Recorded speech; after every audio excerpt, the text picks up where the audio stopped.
The girl was the only daughter of the Grand General. One day, the general faked his death under imperial orders and left for a secret mission at the border. She wanted to go with him, but he told her to stay in the capital and bear an heir. After careful selection, the girl chose a steady, handsome man. She helped him pass the imperial examinations and get an official position at court, all to make sure the father of her child would be a worthy match for her. Their wedding was just half a month away. But when she went to see him to discuss plans for having an heir, she found her fiancé flirting with another woman right inside her manor. Her fiancé claimed he was just making a kite for his cousin, then showed her his scratched hands as proof. The cousin immediately fussed over him and gently blew on his wounds. Seeing this, she ordered them both to leave without hesitation. Her fiancé scolded her for being petty, and even threatened to take his cousin as his secondary wife. The girl's expression turned cold, and she walked toward them. Just when he thought she was giving in, the girl pinned his hand to a tree and stabbed through it with a dagger. She said his hands, which had made a kite for another woman, were tainted.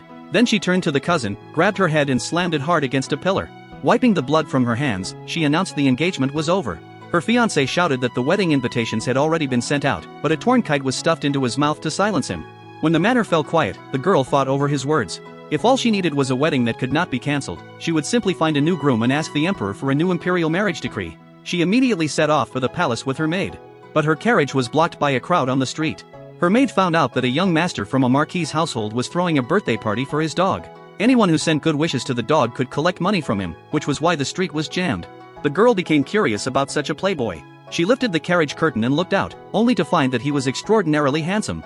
Just then, the marquis stormed over with a wooden stick, vowing to break his legs that day. The man dodged behind his servants, then darted around until the marquis fell from exhaustion.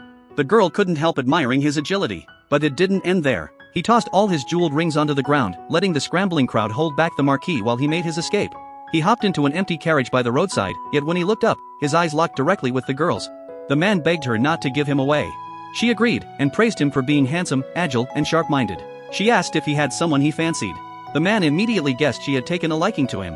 The girl said yes without hesitation, which piqued his interest at once. He leaned in to look her over and put on a frivolous air, saying he liked her too and pursing his lips to kiss her. To his shock, the girl had no intention of resisting. She even teased him for being a coward. The man forced himself to stay calm, claiming he would not fall for her trick. Just as he made an excuse to leave, the girl yanked him back and kissed him hard. He wiped his mouth angrily and asked why she had done that. But he heard her say, "Now you can hold me responsible."